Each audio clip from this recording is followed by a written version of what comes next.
여러분 반갑습니다. 오늘 같이 보실 하나님의 말씀은 창세기 13장입니다. 아브라함이 애굽에서 그와 그의 아내와 모든 소유와 롯과 함께 네겝으로 올라가니 아브라함에게 가축과 은과 금이 풍부하였더라. 그가 네겝에서부터 길을 떠나 베델에 이르며 베델과 아이 사이 곧 전에 장막 쳤던 곳에 이르니 그가 처음으로 제단을 쌓은 곳이라. 그가 거기서 여호와의 이름을 불렀더라. 아브라함의 일행 롯도 양과 소와 장막이 있으므로 그 땅이 그들이 동거하기에 넉넉하지 못하였으니 이는 그들의 소유가 많아서 동거할 수 없었음이니라. 그러므로 아브라함의 가축의 목자와 롯의 가축의 목자가 서로 다투고 또 가나안 사람과 브리스 사람도 그 땅에 거주하였는지라. 아브라함이 롯에게 이르되 우리는 한 친족이라. 나나 너나 내 목자나 내 목자나 서로 다투게 하지 말자. 내 앞에 온 땅이 있지 아니하냐. 나를 떠나가라. 내가 좌하면 나는 우하고 내가 우하면 나는 좌하리라. 이에 롯이 눈을 들어 요단 지역을 바라본즉 소알까지 온 땅에 물이 넉넉하니 여호와께서 소돔과 고모라를 멸하시기 전이었으므로 여호와의 동산 같고 애굽 땅과 같았더라.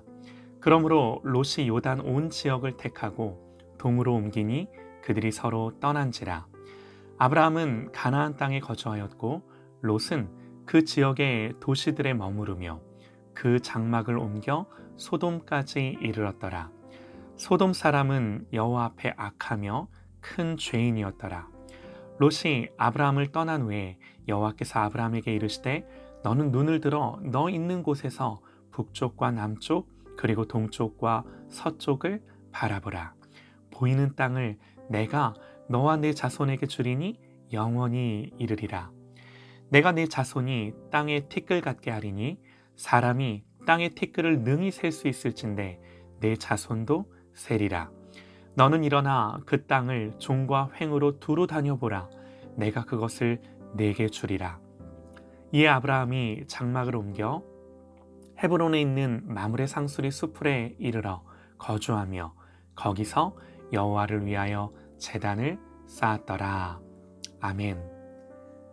홀로 남겨진 후에라는 제목으로 하나님의 말씀 듣겠습니다. 아브라함은 참 중요한 인물입니다. 왜 중요할까요? 우리는 아브라함을 믿음의 조상이다 그럽니다. 로마서 4장에서 바울은 믿음을 설명하기 위해 아브라함을 예로 드는데요. 정확히 말씀을 드리면 믿음으로 얻게 되는 의, 신학적으로 이신칭의다 그러죠. 이 이신칭의를 설명하는데 그 예로 아브라함을 말하는 거예요. 믿음으로 얻는 의롭다함의 표본이 아브라함이었기 때문입니다. 아담이 범죄한 이후 홍수 이후에도 모든 인류가 걷잡을 수 없는 타락으로 치닫을 때 하나님은 아브라함을 택하시고 부르셔서 믿음을 주시는데요. 성경이 아브라함을 중요하게 다루는 것은 아브라함 개인의 어떤 탁월함 때문이 아닙니다.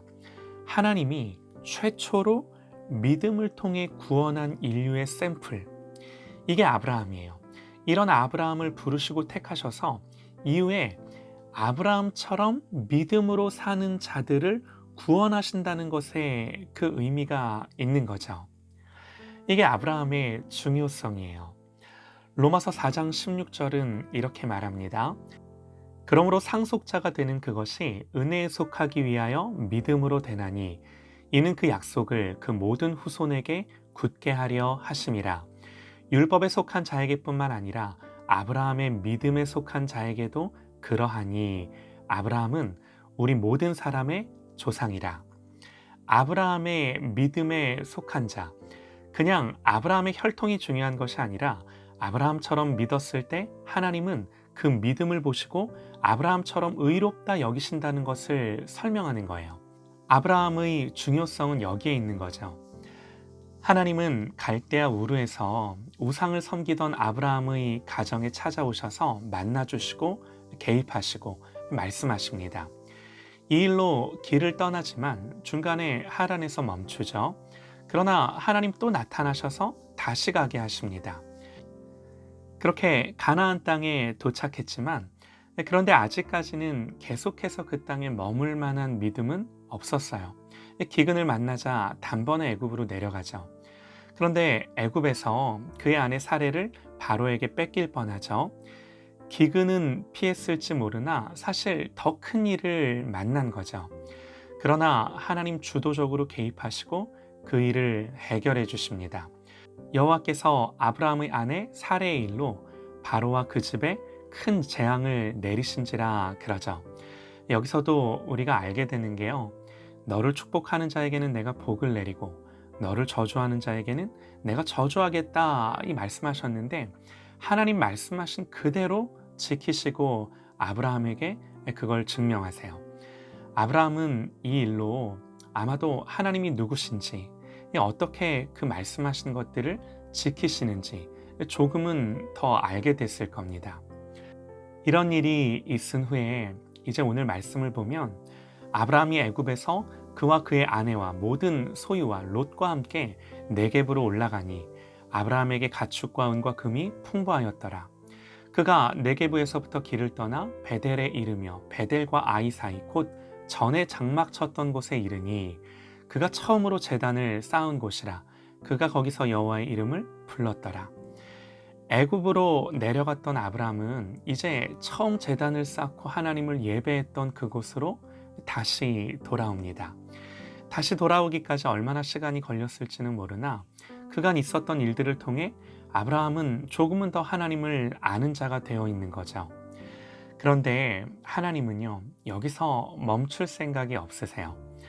조금 더 아브라함을 몰아붙이세요. 다시 돌아왔는데 예전 같지는 않습니다.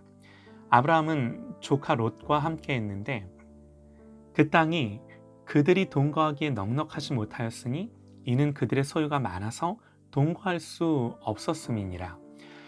그래서 이 일로 아브라함에게 속한 목자들과 롯에게 속한 목자들이 서로 다투죠. 기근 때문은 아니지만 아브라함에게는 또 고민의 여지가 있는 거죠. 여기에 계속 있어야 되나 아니면 롯과 함께 더 넓은 땅을 찾아 또 다른 곳으로 가야 하나. 여러분, 아브라함과 롯의 관계를 한번 생각해 보시죠. 처음에 조카 롯을 데리고 길을 떠났었어요. 떠날 당시 아브라함의 나이는 75세, 적은 나이는 아니죠.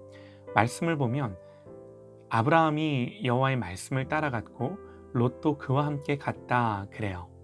아브라함이 고향 떠날 때 롯이 따라 나선 겁니다.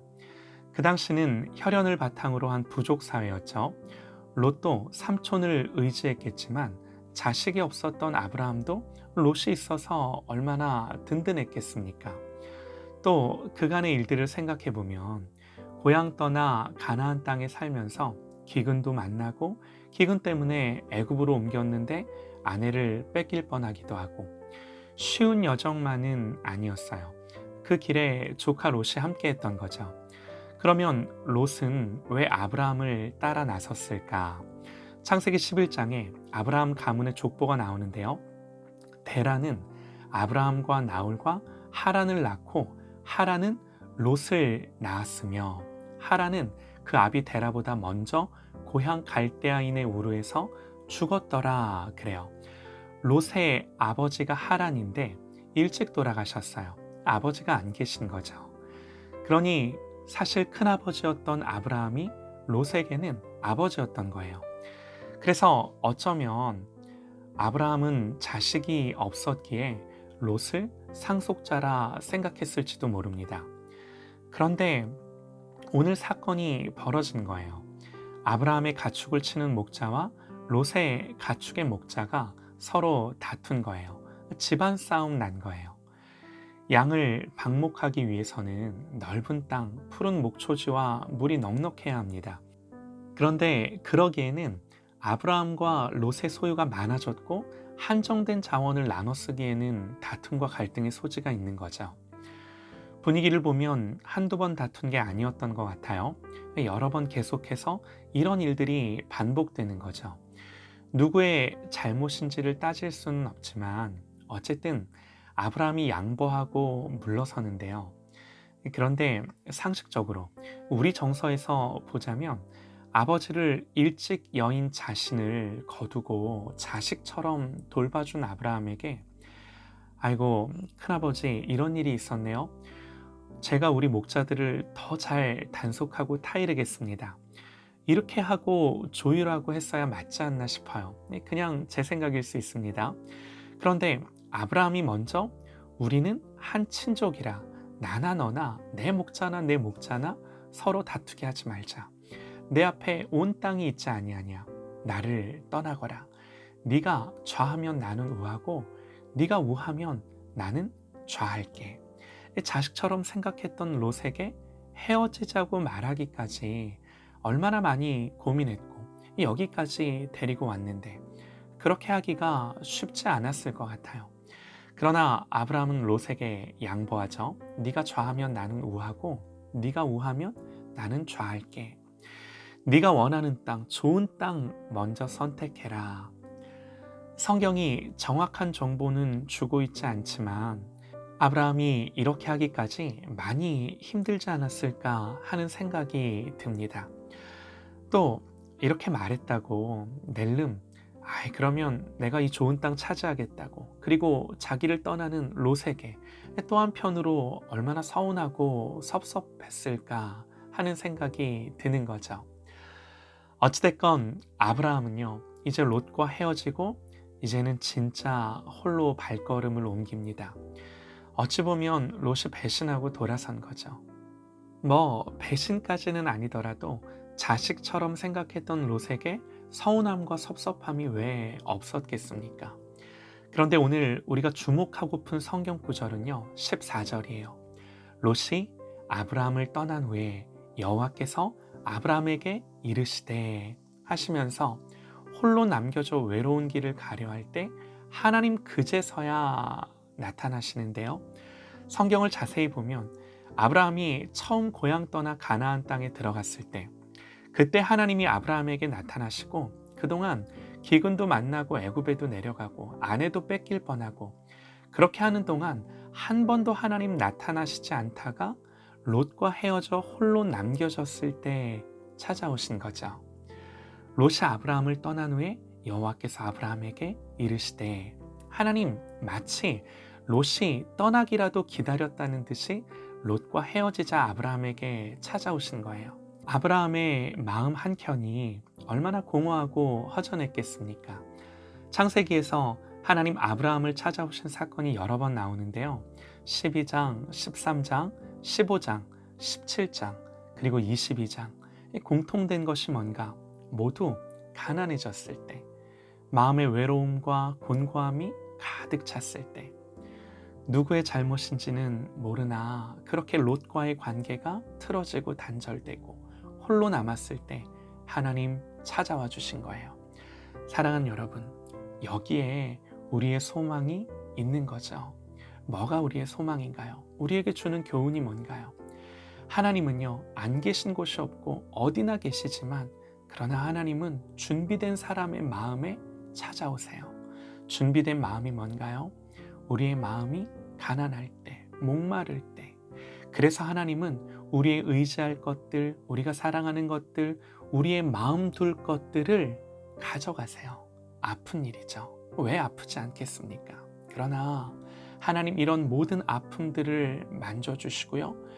그 아프고 빈 공간들을 하나님으로 채우시는 줄 믿습니다. 이게 우리의 소망이에요. 사랑하는 여러분, 우리는 이런 하나님, 아브라함에게 이렇게 역사해 주시고 일해 주신 하나님을 동일한 우리의 하나님으로 믿고 신뢰하며 의지하는 저와 여러분 되시기를 간절히 소망합니다.